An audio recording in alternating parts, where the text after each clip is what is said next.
और जिस लेवल की ब्यूरोक्रेसी एक सूबे को चाहिए वो उसी लेवल की ब्यूरोक्रेसी से अपना काम करेगा। तो इस पे हमने नंबर भी निकाले हैं। अगर हम ये सूबे बनाते हैं तो एक्चुअली हमारी जो कॉस्ट है ऑफ गवर्नेंस वो कम हो जाएगी। ये तो एडमिनिस्ट्रेटिव एक्सपेंस बहुत ज़्यादा बढ़ जाएगा, उसको हम सस्टेन कैसे करेंगे। एक तो मैंने आपको मिसाल दी कि जब आप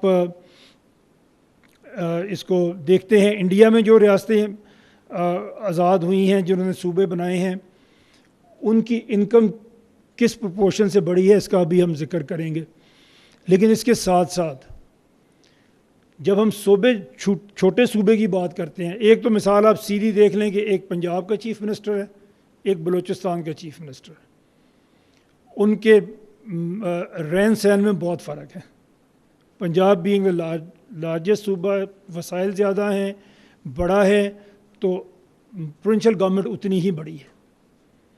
अगर आप इसे डिवीजन की बेस पे ले जाते हैं तो मैंने तो ज़िला काउंसिल्स देखी हैं, उनमें मिनिमम खर्च होता है तो ये 2 times bigger 3 time bigger than district government होगा, इससे बड़ा नहीं होगा। और एक पूरी लेयर जो सुपरवाइजरी गवर्नमेंट की लेयर है, जिससे पूरा सेक्रेटेरिएट भरा हुआ है, वो नहीं होगी, वो ख़त्म हो जाएगी। और जिस लेवल की ब्यूरोक्रेसी एक सूबे को चाहिए वो उसी लेवल की ब्यूरोक्रेसी से अपना काम करेगा। तो इस पे हमने नंबर भी निकाले हैं। अगर हम ये सूबे बनाते हैं तो एक्चुअली हमारी जो कॉस्ट है ऑफ गवर्नेंस वो कम हो जाएगी, बढ़ने की बजाय कम हो जाएगी। इसी तरह पेंडिंग केसेस हैं जो जुडिशरी की अगर हम बात करें, मसला जस्टिस बिलाल साहब बैठे हुए हैं, अगर सर मैं कोई गलत कहूँ तो यू कैन रेक्टिफाई मी। हज़ारों लाखों पेंडिंग केसेस हैं। एक जज जब बैठता है सुबह काम करने के लिए, सर हाई कोर्ट में भी 100 के करीब केसेस एक जज के सामने एक दिन में पुटअप होते हैं। इज़ इट ह्यूमनली पॉसिबल कि वो सबको देख सकता है?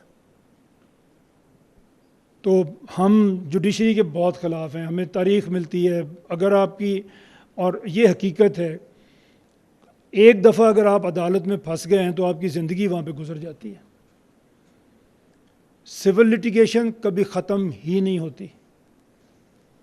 क्रिमिनल लिटिगेशन, खुदा न खास्ता अगर कहीं कोई मर्डर होता है तो मर्डर में सज़ा जो मिलती है किसी मुल्ज़िम को, मुजरिम को, उसमें 16 से 18 साल लगते हैं। और इस प्रोसेस में दोनों फैमिलीज़ तबाह हो जाती हैं। आपने सुना होगा 2 ऐसे वाक़यात हुए हैं कि सुप्रीम कोर्ट ने बरी कर दिया है कत्ल के मुल्ज़िम को, तो पता चला उसको तो फांसी हो भी चुकी है। किसी दुनिया के महज़्ज़ब मुल्क में ऐसा वाक़या हो तो सबसे पहले उसके लेजिस्लेचर, उसकी जुडिशरी बैठेगी कि ये कहाँ पे हम गलती कर रहे हैं, इसको ठीक करें, जहाँ बेगुनाहों को फांसियाँ हो रही हैं। लेकिन हमने सुना नहीं कि कहीं पे ऐसा सोचा गया हो कि हमें अपने कानून में कोई तब्दीली करनी चाहिए। इसमें जुडिशरी का कसूर नहीं है, इसमें हमारे सिस्टम का कसूर है। लोअर जुडिशरी में आप चले जाएं, आप सिविल जज के पास जाएं, सेशन जज के पास चले जाएं, सैकड़ों केस उसके सामने लगते हैं रोज़। अगर 1 मिनट वो एक केस को दे तब भी वो 4, 5, 6 घंटे में काम पूरा नहीं कर सकता, पॉसिबल ही नहीं है। तो इसको क्या करना पड़ेगा? आपको इसके यूनिट्स छोटे करने पड़ेंगे। वो कैसे छोटे होंगे? जब आप सूबे छोटे करेंगे, इसके बगैर नहीं हो सकेंगे। हमारे क्योंकि कम लोग, अगर परसेंटेज वाइज देखें तो हमारे 2, 3, 4% लोगों को अदालत जाना पड़ता है किसी काम के लिए, लेकिन जो चला जाता है उसकी ज़िंदगी बर्बाद। और जो हम बात करते हैं बिज़नेस की, जो हम बात करते हैं फॉरेन डायरेक्ट इन्वेस्टमेंट की, वो कभी वहाँ पे जा ही नहीं सकती जहाँ पे जुडिशल सिस्टम ठीक नहीं है। अगर मैं किसी दूसरे मुल्क में जाता हूँ, पाकिस्तान में मुझे 10 लोग जानते होंगे, मैं किसी को कहूँगा, चौधरी साहब को कहूँगा, वैस साहब को कहूँगा, अपना कोई मसला हल कर लूँगा। अगर मैं वैस साहब युगांडा में यूनिवर्सिटियाँ बना रहे हैं, तो सर आप जब वहाँ पे जाएंगे, एक सहारा आपका होगा, अगर कोई इनजस्टिस होता है तो वो जुडिशरी है। और अगर जुडिशरी ही काम नहीं कर रही होगी तो आप कैसे एक फॉरेन टेरिटरी में जाएंगे? ऐसे बाहर से लोग कैसे यहाँ पे आएंगे कि अगर आपका जुडिशरी का जो इदारा है वो डिलीवर नहीं कर पा रहा, और किसी का कसूर नहीं है इसमें, इसमें आपके सिस्टम का कसूर है। अब ये कोर्स की डिटेल्स हैं, मैं ये तो कोई आपकी इतने ज़्यादा इंटरेस्ट की नहीं होंगी, हमने जो इससे मुतल्लिका बात थी वो आपके सामने हो गई है। इसी तरह हमने जो बहुत ज़्यादा जो बात होती है कि हमारे सूबे बनेंगे तो हमारे बहुत ज़्यादा अखराजात बढ़ जाएंगे, उसकी भी डिटेल मेरे पास है, अगर आप चाहेंगे तो आपके सामने ज़रूर रख दूंगा। ये एक बात जो हमने अभी की थी, आंध्र प्रदेश और तेलंगाना में जो उन्होंने 2 सूबे बनाए, तो 2014 में ये अलग अलग उन्होंने इनको किया था।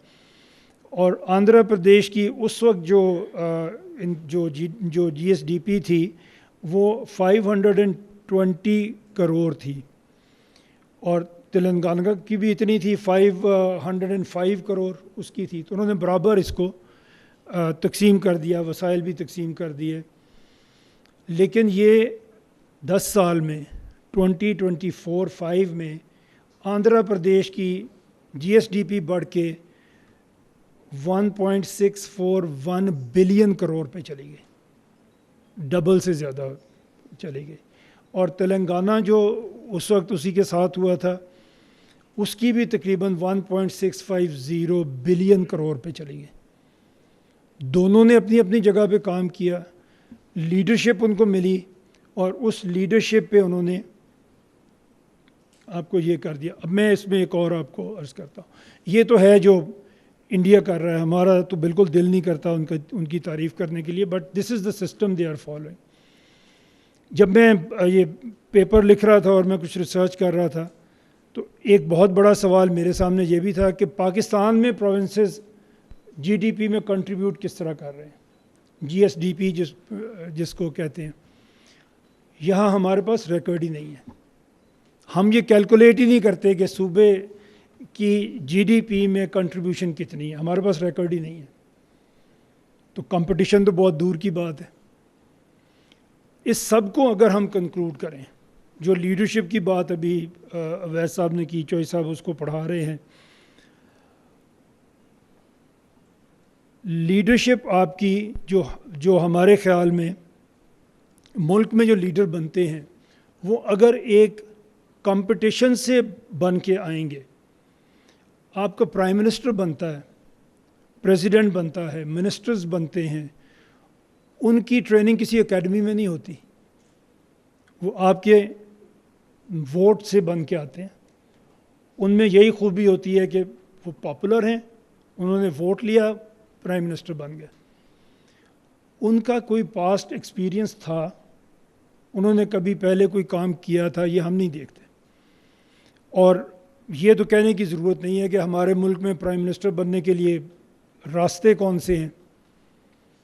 या आपका फैमिली बैकग्राउंड है, 2 या 3 फैमिलीज़, और या आपको स्टैब्लिशमेंट की पोस्ट मिलेगी। तीसरा कोई तरीका नहीं है पाकिस्तान में इक़्तिदार में आने का। आपके पास कोई हो तो मुझे ज़रूर क्वेश्चन आंसर में बताइएगा, मैंने इस पर बहुत काम किया। कोई ऐसा तरीका नहीं है जिसमें आप नेशनल लेवल पे लीडर बन जाए, जिसमें आप पाकिस्तान के प्राइम मिनिस्टर बन सकते हैं। हम जो आपके सामने प्रपोज़ल रख रहे हैं स्मॉल प्रोविंसेस की, दुनिया में ये होता है, आपने अमेरिका में भी देखा, गवर्नर्स होते हैं, वो बड़े अच्छा अपनी स्टेट को बनाते हैं, चलाते हैं, अपनी परफॉर्मेंस की बेस पे प्रमोट हो जाते हैं, नेशनल पॉलिटिक्स में आ जाते हैं। इंडिया में ये हो रहा है, एक चाय बनाने वाला प्राइम मिनिस्टर बन सकता है वहाँ पे, क्योंकि रास्ता अवेलेबल है। अगर आप उस पर चल पड़ें तो आप आगे निकल सकते हैं।